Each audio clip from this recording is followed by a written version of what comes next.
નમસ્તે મિત્રો, I am doctor Samir Panchani, consultant orthopaedic surgeon at Aditya Birla hospital. અમારી પાસે ઓપીડીમાં આવતા દર્દીઓની કોમન સમસ્યા હોય છે કે અમે અમુક મહિના પહેલા ચાલવામાં પડી જવાથી અથવા તો પગ મચકાઈ જવાથી, પડી ગયેલા હોવાથી અમારા ઘૂંટણમાં ઇન્જરી થયેલી છે.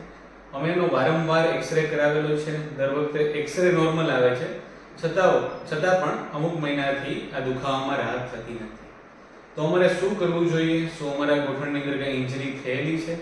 તો આના આપણે ડાયગ્નોસિસ માટે સૌથી પહેલા તો ગોઠણની રચના કઈ રીતે થયેલી છે એ સમજવાનો પ્રયત્ન કરીએ. ગોઠણની રચનામાં બે હાડકાં હોય છે, એક ઉપરના તરફ હાડકું, એક નીચેના તરફ હાડકું. બંને હાડકાઓ એકબીજા સાથે અથડાય નહીં એટલા માટે ભગવાન વચ્ચે પ્લાસ્ટિક જેવી ગાદી બનાવીને આપે છે, જ્યાં જોઈ શકાય છે. આ ઉપરાંત બંને હાડકાને પકડી રાખવા માટે તથા તેના બેલેન્સ માટે ભગવાન 4 લિગામેન્ટ બનાવીને આપે છે, જેને તાણીઓ બી કહી શકાય છે. આમાંના 2 લિગામેન્ટ સાંધાની બહારની બાજુ હોય છે અને 2 લિગામેન્ટ સાંધાની અંદરની બાજુ હોય છે. જ્યારે આપણે એક્સરે પડાવીએ છીએ ત્યારે એક્સરેમાં માત્ર 2 હાડકાઓ જ દેખાય છે. લિગામેન્ટ તથા ગાદી આપણને એક્સરેમાં દેખાતી નથી, એટલે વારંવાર આપણને એક્સરે નોર્મલ લાગે છે. તો હવે પ્રશ્ન એ છે કે આના નિદાન ડાયગ્નોસિસ માટે શું કરવું જોઈએ?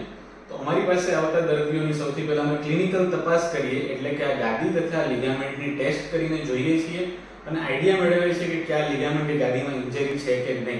જો જરૂર જણાય તો એના નિદાન માટે અમે એમઆરઆઈ સ્કેન કરાવવું પડે છે. એમઆરઆઈ સ્કેનની અંદર આપણને હાડકાઓ પ્લસ ગાદી અને લિગામેન્ટ બધાની રચનાઓ દેખાય છે.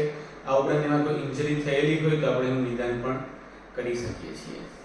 તો બીજો પ્રશ્ન કે આવા દર્દીમાં સિમ્પટમ્સ એટલે કે લક્ષણો શું હોઈ શકે કે અમને લિગામેન્ટ કે ગાદીની ઇન્જરી છે? તો આવા દર્દીના લક્ષણો એવા હોય છે કે લાંબા સમયથી ઘૂંટણની અંદર દર્દ રહે છે, ચાલવામાં તકલીફ થવી, પલાઠી વાળીને તથા ઉબળે પગે બેસી ના શકાવ. આ ઉપરાંત સૌથી મોટો તકલીફ હોય છે કે ચાલતી વખતે વારંવાર પગ લચકાઈને પડી જવું, પગની અંદર બેલેન્સ ના આવવું. આ સૌથી વધારે કોમન ફરિયાદ હોય છે.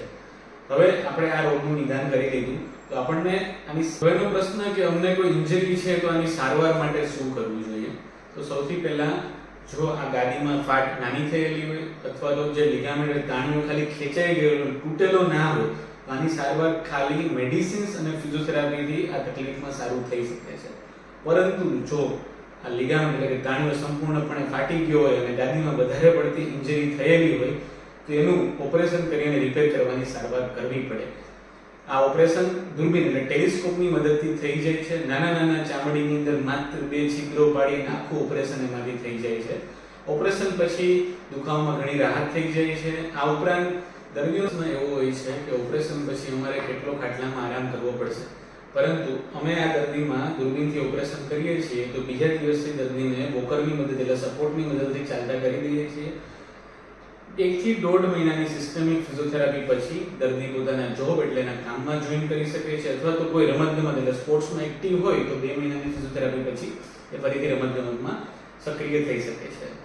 આ બધી દૂરબીનથી થતા ઓપરેશનો માટે અમે આદિત્ય બિરલા હોસ્પિટલમાં સ્પોર્ટ્સ ઇન્જરી સેન્ટરનું સ્પેશિયલ યુનિટ ચલાવીએ છીએ અને વધુ માહિતી માટે તમે આદિત્ય બિરલા હોસ્પિટલની મુલાકાત લઈ શકો છો.